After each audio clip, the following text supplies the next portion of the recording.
ایک آدمی کے پاس 2 روپے، ایک آدمی کے پاس کروڑوں روپے. جس کے پاس 2 روپے تھے اس نے 1 روپے اللہ کے نام پہ دے دیا، اور جس کے پاس کروڑوں تھے اس نے 1 لاکھ دیا. جس نے 2 میں سے 1 دیا اس نے اپنے مال کا آدھا حصہ دیا. جس نے 1 لاکھ دیا اس نے اپنے مال کا کوئی 1000واں حصہ دیا. جب تولا جائے گا تو 1 روپے کا وزن 1 لاکھ سے بڑھ جائے گا. اور اس کا ایک واقعہ بھی، حضرت عمر ہمیشہ حضرت ابو بکر سے نہ کوشش کرتے تھے آگے نکل جاؤں، آگے نکل جاؤں، آگے نکل جاؤں. ساری زندگی موقع نہ بن سکا. تبوک کا موقع آیا تو اللہ کے نبی نے کہا مال خرچ کرو. عثمان رضی اللہ تعالیٰ نے 10,000 لشکر کا سارا سامان تیار کیا. ان کی سواریاں، ان کا راشن کے لیے تھیلوں کو بند کرنے کے لیے دھاگے تک اپنے گھر سے دیے، اور 300 دینار اوپر دیے.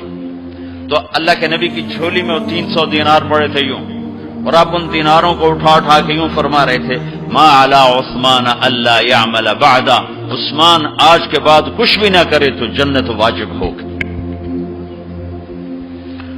تو عمر کہنے لگے آج میں ابو بکر کو کاٹ سکتا ہوں، آج میں اس سے آگے نکل سکتا ہوں کہ وہ آج کل غریب ہے، میں مالدار ہوں، تو وہ تھوڑا لائے گا میں زیادہ لاؤں گا تو میں بڑھ جاؤں گا.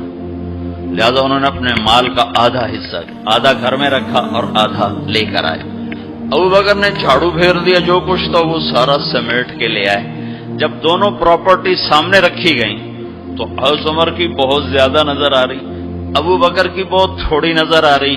لہذا حضرت عمر بڑے اطمینان میں کھڑے کہ آج جیت خطاب کے بیٹے کی ہے. میں قربان جاؤں، اللہ رسول تو جانتے ہیں کہ کون کیا کر کے آیا ہے. تو میرے نبی نے سوال ہی بدل دیا، جو اس موقع کا سوال ہی نہیں. میرے نبی نے پوچھنا یہ تھا ابو بکر کتنا لائے ہو، عمر کتنا لائے ہو، اور یہی اس موقع کا سوال ہے. لیکن اللہ رسول جانتے ہیں کہ کس کے مال میں وزن زیادہ ہے، تو میرے نبی نے سوال بدل دیا، فرمایا عمر ما خلفت. واہ واہ، عمر پیچھے کیا چھوڑ کے آئے ہو؟ تو حضرت عمر تو وہیں دھڑم ہو گئے گا، وہ میں گیا. سوال سے ہی وہ پتہ چلے گا، بس میری گلی اڑ گئی وکٹ.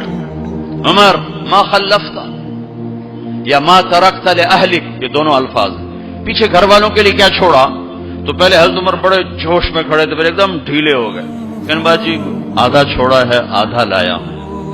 پھر آپ نے کہا ابا بکر ما خلفت یا ما ترکت لأہلک، ابو بکر تو پیچھے چھوڑ کے کیا آیا، بچوں کے لیے کیا چھوڑ کے آیا؟ تو ان کا ترکت اللہ ورسولہ، میں تو اللہ اس کے رسول کو چھوڑ کے آیا ہوں، باقی سب کچھ لے آیا. تو اس پر عمر کہنے لگے ابو بکر میں نہیں تجھ سے آگے بڑھ سکتا، کوئی بھی تجھ سے آگے نہیں بڑھ سکتا. اور اگلی سنو،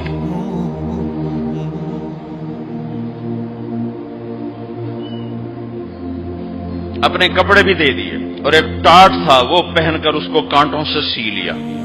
تو جبریل آئے، کہنے لگے یا رسول اللہ، اللہ تعالیٰ پوچھ رہے ہیں کہ ابو بکر نے یہ ٹاٹ کیوں پہنا ہوا ہے؟ تو آپ نے کہا کہ ابو بکر نے سارا کچھ اللہ اس کے رسول پہ لگا دیا ہے اس لیے یہ پہنا ہوا ہے. تو کہا یا رسول اللہ، اللہ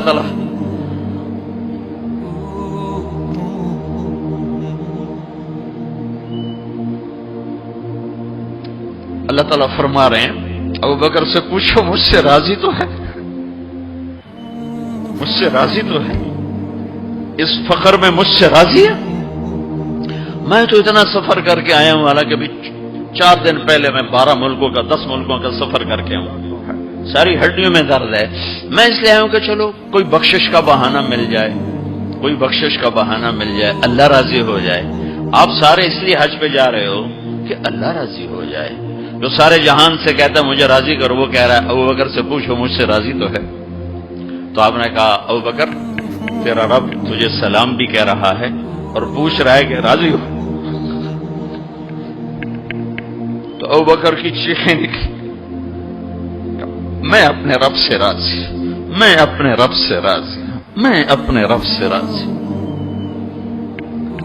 میرے بھائیو بہنوں، زندگی ایسے گزار کے مرو کہ اللہ کو ملو تو اللہ خوش ہو کے مل رہا، ایسے نہ مرو کہ اللہ کی بارگاہ میں پیش کیے جا رہے ہوں مجرم بن کر، قیدی بن کر۔ تو اللہ اس کے رسول نے مال لگانے پر زور دیا۔ اللہ چاہتا تو سب کو مال دے دیتا، کسی کو فقیر، کسی کو مالدار، مالدار کا شکر کا امتحان لیا، فقیر کے صبر کا امتحان لیا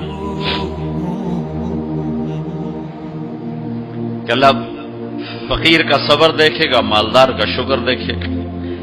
اور جب مالدار لوگ زکوٰۃ نہیں دیتے تو پھر عزتیں نیلام ہوتی ہیں۔ جب سب کچھ اپنے اوپر لگانے کا ذوق بن جاتا ہے اور اپنے ہی بڑے بڑے زیور، کپڑے، گھر، گاڑیاں